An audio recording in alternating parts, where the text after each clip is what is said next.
Hello, welcome back to ಅಮ್ಮನ ರುಚಿ.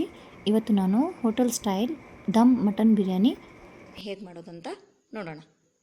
ಇದಕ್ಕೆ ಬೇಕಾಗಿರೋದು ಮಟನ್, ನೆನೆಸಿದ ಬಾಸ್ಮತಿ ರೈಸ್, ಉದ್ದಕ್ಕೆ ಹೆಚ್ಚಿದ ಈರುಳ್ಳಿ, ಟೊಮೆಟೊ, ಪಲಾವ್ ಎಲೆ, ಏಲಕ್ಕಿ, ಚಕ್ಕೆ ಮತ್ತು ಲವಂಗ, ಮೆಣಸಿನ್ಕಾಯಿ, ಶುಂಠಿ ಬೆಳ್ಳುಳ್ಳಿ ಪೇಸ್ಟ್, ಕೊತ್ತಂಬರಿ ಸೊಪ್ಪು, ಪುದೀನ ಸೊಪ್ಪು, ಅರಿಶಿಣದ ಪುಡಿ, ಗರಂ ಮಸಾಲ, ಖಾರದ ಪುಡಿ, ಧನಿಯಾ ಪೌಡರ್, ಜೀರಿಗೆ ಪುಡಿ, ರುಚಿಗೆ ತಕ್ಕಷ್ಟು ಉಪ್ಪು ಮತ್ತು 2 ಸ್ಪೂನ್ ಮೊಸರು, ಸ್ವಲ್ಪ ಎಣ್ಣೆ.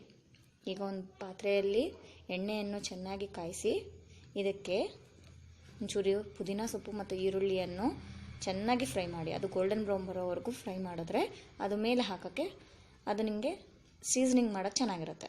ಆಮೇಲೆ ಅದನ್ನು ತಗೊಂಡ್ಮೇಲೆ ಅದೇ ಪಾತ್ರೆಯಲ್ಲಿ ಒಂಚೂರು ಎಣ್ಣೆ ಹಾಕಿ ಪುದೀನ ಸೊಪ್ಪು ಈರುಳ್ಳಿಯನ್ನು ಹಾಕ್ಕೊಂಡು ಇದನ್ನು ಚೆನ್ನಾಗಿ ಫ್ರೈ ಮಾಡಿಕೊಡಿ. ಇದಕ್ಕೆ ಒಂಚೂರು ಜಿಂಜರ್ ಗಾರ್ಲಿಕ್ ಪೇಸ್ಟ್ ಹಾಕಿ, ಇದು ಒಂದು 5ರಿಂದ 6 ಸ್ಪೂನ್ ಹಾಕಿದ್ರೆ ಸಾಕು. ಇದನ್ನು ಚೆನ್ನಾಗಿ ಮಿಕ್ಸ್ ಮಾಡಿ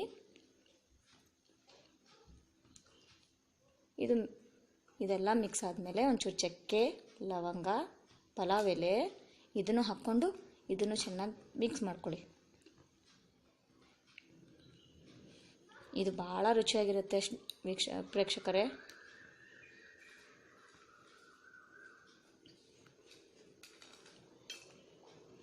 ಈ ಥರ ಇನ್ನು ಮಿಕ್ಸ್ ಮಾಡ್ಕೊಂಡ್ಮೇಲೆ ನಾನಿಲ್ಲಿ 2 ಟೊಮೆಟೊಯನ್ನು ತೊಗೊಂಡಿದ್ದೀನಿ. ನೀವು ಬೇಕಾದ್ರೆ ಕ್ವಾಂಟಿಟಿ ನೋಡಿಕೊಂಡು ತೊಗೊಳ್ಳಿ. ನಿಮಗೆ ಎಷ್ಟು ಕ್ವಾಂಟಿಟಿ ಮಟನ್ ಮಾಡ್ತಾಯಿದ್ದೀರೋ ಅಷ್ಟು ಕ್ವಾಂಟಿಟಿಗೆ ತಕ್ಕಷ್ಟು ನೀವು ಟೊಮೆಟೊವನ್ನು ಹಾಕ್ಕೊಳ್ಳಿ. ಈಗ ಟೊಮೆಟೊ ಹಾಕ್ತಾಯಿದ್ದೀನಿ, ಇದನ್ನು ಚೆನ್ನಾಗಿ ಮಿಕ್ಸ್ ಮಾಡ್ತಾಯಿದ್ದೀನಿ.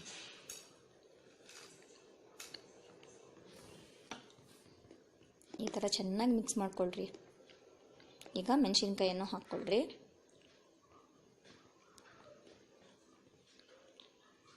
ಇದನ್ನು ಚೆನ್ನಾಗಿ ಈ ಥರ ಮಿಕ್ಸ್ ಮಾಡಿ. ಈಗ ಮಟನ್ ಹಾಕ್ತಾಯಿದ್ದೀನಿ.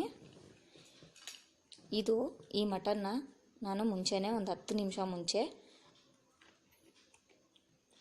ಲೆಮನ್ ಜೊತೆ ಮತ್ತು ಉಪ್ಪು ಜೊತೆಗೆ ನೆನೆಸಿಟ್ಟಿದ್ದೆ. ಈಗ ಅರಿಶಿನ, ಧನಿಯಾ ಪುಡಿ, ಖಾರದ ಪುಡಿ, ಜೀರಿಗೆ ಪುಡಿ,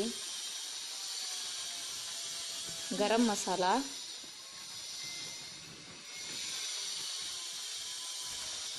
ಇದಿಷ್ಟನ್ನು ಹಾಕ್ಕೊಂಡು ಇದನ್ನು ಚೆನ್ನಾಗಿ ಮಿಕ್ಸ್ ಮಾಡಿ. ಇದು ಮಟನ್ ಪೀಸ್ಗೆಲ್ಲ ಅಂಟ್ಕೋಬೇಕು. ಇದು ಒಂಥರ ಚೆನ್ನಾಗಿರೋ ಸೂಪರಾಗಿರುತ್ತೆ ಗ್ರೇವಿ.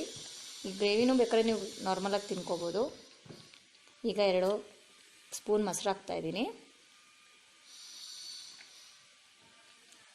ನಿಮಗೆ ಇದೆಲ್ಲ ಮಿಕ್ಸ್ ಆಗಿದೆ ಅಂತ ಹೇಗೆ ಗೊತ್ತಾಗಬೇಕು ಅಂದರೆ, ಇದೆಲ್ಲ ಆದಮೇಲೆ ನಿಮಗೆ ಎಣ್ಣೆ ಮೇಲೆ ನೀಟಾಗಿ ಕಾಣುತ್ತೆ ನೋಡಿ, ಈ ಥರ ಎಣ್ಣೆ ಕಾಣುತ್ತೆ.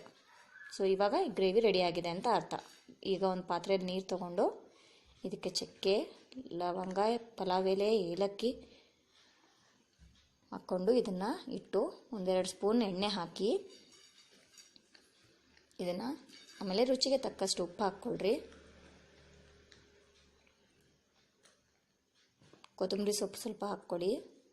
ಇದು ನಿಮಗೆ ಆ ಬಾಸ್ಮತಿ ರೈಸ್ ಯಾವಾಗ ಹಾಕ್ತಿರಲ್ವ ಅದು ಫ್ಲೇವರ್ ಚೆನ್ನಾಗಿ ಕೊಡುತ್ತೆ.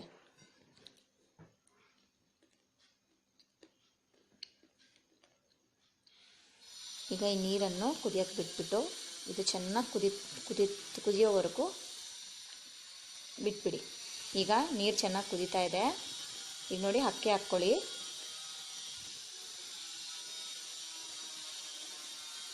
ಈಗ ಇದನ್ನು 2 ಸಾರಿ ಮಾತ್ರ ನೀವು ತಿರುಗಿಸ್ಕೋಬೇಕು.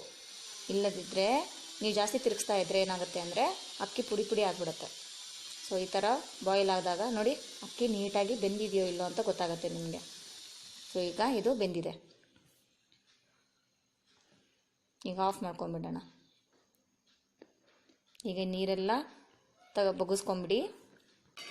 ಇದರಲ್ಲಿ ಒಂಚೂರು ನೀರಿನ ಅಂಶ ಇರಬಾರ್ದು.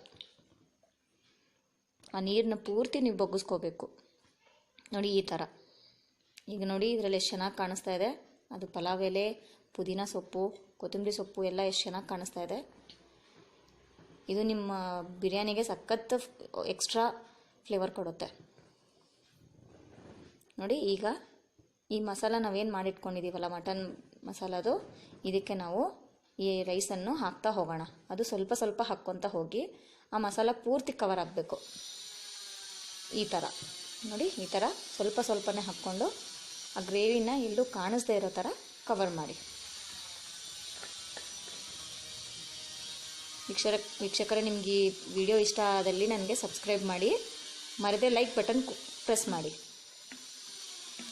ಈಗ ಹಾಲಿಗೆ ಒಂಚೂರು ನಾನು ಯೆಲ್ಲೋ ಕಲರ್ನ ಮಿಕ್ಸ್ ಮಾಡ್ಕೊಂಡಿದ್ದೀನಿ ಈ ಥರ. ಈಗ ನಾನು ಫಸ್ಟೇ ಫ್ರೈ ಮಾಡಿ ಇಟ್ಕೊಂಡಿದ್ನಲ್ವ ಈರುಳ್ಳಿನ, ಅದನ್ನು ಮೇಲೆ ಈಗ ನೋಡಿ ಈ ಥರ ಸೀಸನಿಂಗ್ ಮಾಡ್ಕೊಳ್ಳಿ. ಮೇಲೆ ಹಾಕ್ಕೊಂಡು ಒಂಚೂರು ಕೊತ್ತಂಬರಿ ಸೊಪ್ಪು, ಆಮೇಲೆ ಪುದೀನ ಸೊಪ್ಪನ್ನು ಹಾಕ್ಕೊಂಡು